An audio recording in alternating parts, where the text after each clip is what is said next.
ઝઘડિયાના ઉમલ્લા ગામની બજારમાં ફાટક પાસે રેતી ભરેલી હાઈવા ટ્રકના ચાલકે એક મોપેડ અને બાઇકને અડફેટે લેતા બંને વાહનોનો કચ્ચરધાર વળી જતા વાહનના માલિકોને નુકસાન પહોંચ્યું હતું।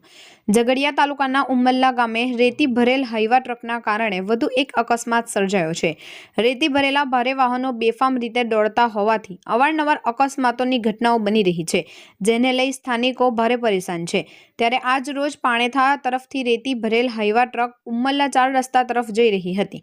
તે દરમિયાન ઉમલ્લા ગામમાં રેલવે ફાટક નજીક આવેલ દુકાનદારોની બહાર પાર્ક કરેલી એક એક્ટિવા અને એક બાઇકને ટ્રક ચાલકે અડફેટમાં લેતા બંને વાહનોની કચ્ચરધાર વળી જતા ભારે નુકસાન થયું હતું।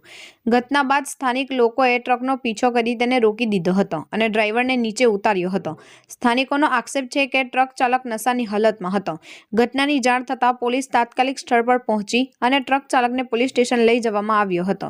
ત્યારે સ્થાનિક લોકોએ રેતીના વાહનોની અવરજવરના કારણે થતા અકસ્માતોને લઈ પોલીસ તથા વહીવટી તંત્રને આ બાબતે ગંભીરતાથી પગલાં લેવા અને રેતી ભરેલ ટ્રકો પર કડક નિયંત્રણ મૂકવાની માંગ કરી છે।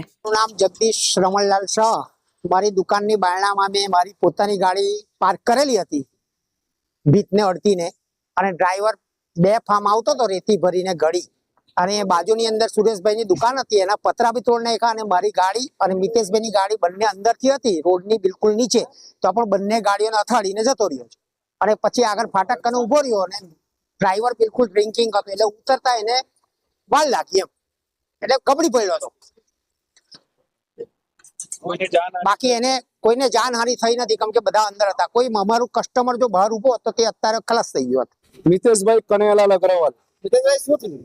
ગાડીઓનો ટ્રાફિક ચાલુ હતો અને હું ઘરેથી નીકળીને જગદીશભાઈની દુકાન પાસે સાઈડમાં ગાડી પાર્ક કરી હતી, અને જગદીશભાઈની ગાડી જોડે હતી, ગાડી રોડની નીચે હતી, ડ્રાઈવર ભરેલી ગાડી હતી, રમફાટ શું કરેલો રેતી જે ફૂલ સ્પીડમાં આવ્યો અને બાજુમાં સુરેશભાઈના પતરા, એની મેં એક્સિડન્ટ કર્યું અને અમારી બંને ગાડીઓને ચીબી નાખી। કઈ ગાડીઓ હતી? મારી એક્ટિવા હતી બ્લેક કલરની, તમારી ડિસ્કવર।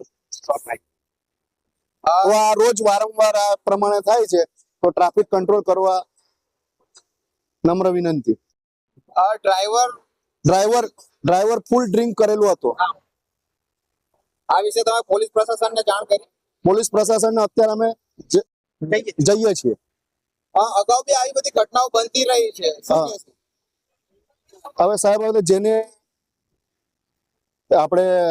જેને થાય જેની કોથળી છે તેને ખબર પડે એમ, પણ પ્રશાસને કાર્યવાહી કરી અને થોડો રાહત આપવી જોઈએ, રસ્તો બહારથી રાખવો જોઈએ, પબ્લિકને બહુ પરેશાની થાય છે। આમાં કોઈ વ્યક્તિને ઈજાઓ કે એવું કઈ થયું છે? ના, ઈજાઓ કોઈને કઈ થઈ નથી। હું દુકાનમાં બેઠો હતો, ગાડી સાઈડમાં પાર્ક હતી અને ડ્રાઈવર રમફાટ ચલવીને આવતો હતો અને પીધેલો હતો ડ્રાઈવર।